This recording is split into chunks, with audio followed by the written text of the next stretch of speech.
Isang mapagpalaya at malayang araw sa ating lahat, klase.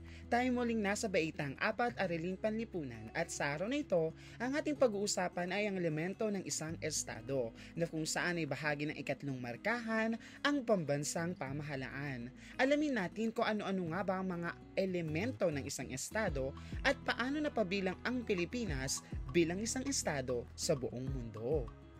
Sa katunayan, ang Pilipinas ay kabilang sa 48 na mga bansa na mayroon sa Asya at ito rin ay kilala sa 195 na bansa sa buong mundo. Ang Pilipinas ay makikita sa Timog Silangang Asya na nagtataglay ng apat na elemento ng isang estado.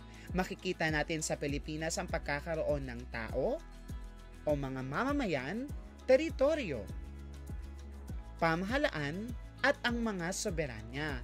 Kaya't alamin natin kung ano-ano nga ba ang mga elementong ito. Ang unang elemento ay ang tinatawag nating mamamayan na kung saan ang mamamayan ng Pilipinas ay tinatawag na mga Pilipino. Itinataya at itinuturing na ang mga mamamayan ang pinakapangunahing elemento ng isang estado sapagkat silang nagsisilbi bilang tagapamuno at pinamumunuan. Sila rin ang pinagkukunan ng lakas paggawa at pag-unlad sa isang estado. Mahalaga rin ang teritoryo sapagkat ang teritoryo ang lupang kanilang tinitirhan at ang teritoryo ay tumutukoy sa kalupaan, katubigan, himpapawirin na saklaw ng kapangyarihan o jurisdiksyon ng isang bansa.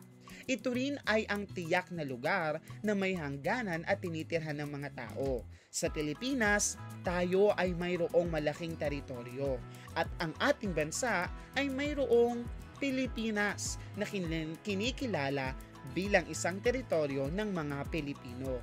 Kung kaya't dapat nating ipaglaban ang ating teritoryo sapagkat ito ay atin. Kung kaya't sa susunod na talakayan ay pag-uusapan natin ang ating pambansang teritoryo na kabilang sa ating konstitusyon. Ang ikatlong elemento naman ay ang pamahalaan. Ito'y binubuo ng tatlong sangay, kabilang ang lehislatura, ehekutibo at hudikatura o sa English, legislative, executive at judiciary at ang bawat sangay ng pamahalaan ay humahawak ng kapangyarihan upang pamunuan ang ating bansa. Sila rin ang tagapagtaguyod ng mithiin, layunin ng mga tao at upang masiguro na ang bawat mamamayan ay nasa ligtas, mapayapa at nakakatamasa ng kaunlaran sa bansang kanilang kinabibilangan. Tulad sa ating bansa, tayo ay may lehislatura, ehekutibo at hudikatura na kung saan ay namumuno sa ating bansa.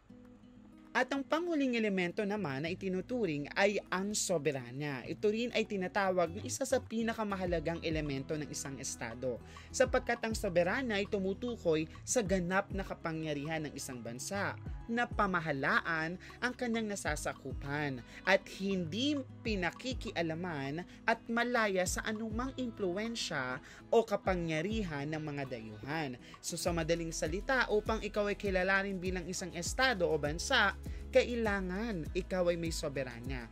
Kailangan hindi ka pinamamahalaan ng anumang mga dayuhan sa anumang panig ng mundo. May dalawang uri ng soberanya. May tinatawag tayong panloob at panlabas na soberanya. Pag sinabi nating panloob na soberanya, ibig sabihin, ang ating mga leader sa isang bansa ay may karapatang magpatupad ng mga batas na makakabuti para sa mga mamamayan. Ibig sabihin, panloob, kaya mong magpatupad ng mga batas, kaya mong mag-utos, kaya mong magpatupad ng mga batas na makatutulong sa iyong mga mamamayan.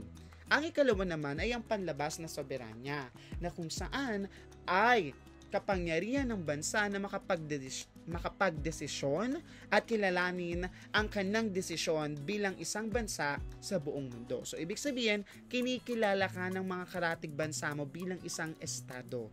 At makakagawa ka ng iyong desisyon, halimbawa, merong napagdesisyonan patungkol sa climate change. Maari kang magbigay ng iyong opinyon, maari kang magbigay ng iyong mga suhestyon, maari kang sumang-ayon at maari kang magbigay ng iyong rekomendasyon. Yun ang tinatawag na panlabas na soberanya.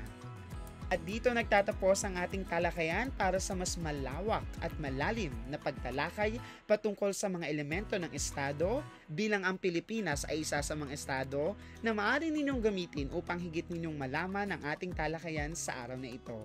Paalam at maraming salamat!